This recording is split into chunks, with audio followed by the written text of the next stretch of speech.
Ito ay limit switch. Ayun. Pagka tinamaan ng ano, ito, nagganon, nag-off yung contact.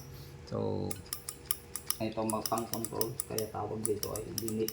Nililimit niya yung ano, yung tawag dito paggalaw. Pagka may tumama na dyan, na ano, ayaw mong mag sumobra. Pag tumama dito, mag-off yung ano, yung makina. Ganun. Iba-iba naman yung mga ano, itsura. Meron tayong ganyan. Ngayon, hindi ganito. So, parang ganito yung mga ginagamit sa elevator. Itong mga to. So, pagka ano, dadadaanan ng ano, nagaganon. Parang mga ganito, ginagamit sa elevator. Ayan. Limit switch. Tawag. Ito, automotive relay. Relay din ito. Hindi lang ganito ang itsura ng relay. Meron din ganito. Hindi lang ganyan. Iba-iba itsura. Iba-iba yung capacity. So, ayan, mga relay.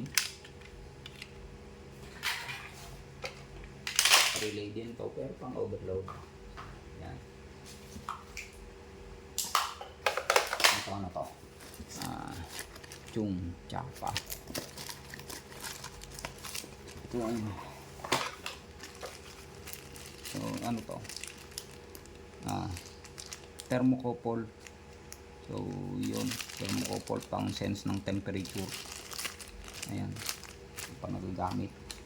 So, ito. Ano tong kasama nito? Box. Is SSR Solid State Module. So, yun ang kasama. Kasi itong temperature controller na to is hindi natin basta-bastang gamitin. So, ayun, sabi niya is ang kanyang range is 0 to 400 degrees Celsius. Type K.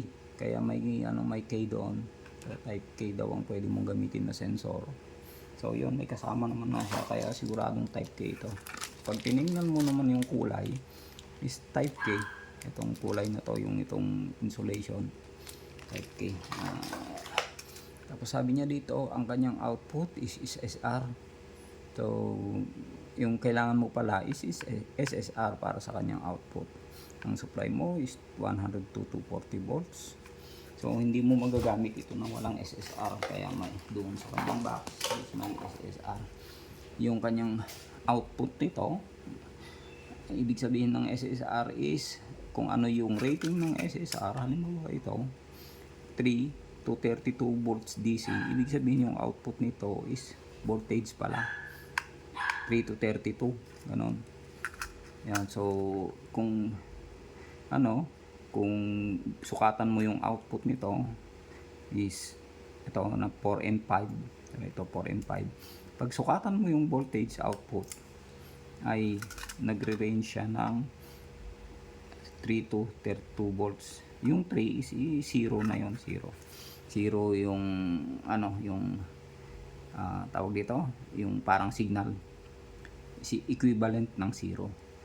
Yung kung ito kasing SSR na to, pagka sinuplayan mo ng 32 volts DC, katulad ng maximum niyan, ito naman, contact na ito, is siya, hindi niya ililimit yung halimbawa ito 24 to 380 volts AC, ima-maximum naman niya yung padadaanin niya. Kung ang dadaan dito is 380 volts at nagligay ka ng signal na 32 volts, is 380 yung padadaanin niya.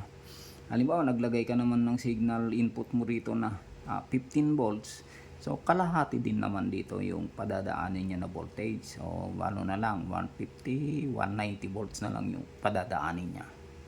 Ganon yung gamit. So kailangan ito may bakal. Iinit din kasi ito, kailangan nakalagay sa heatsink. Yan.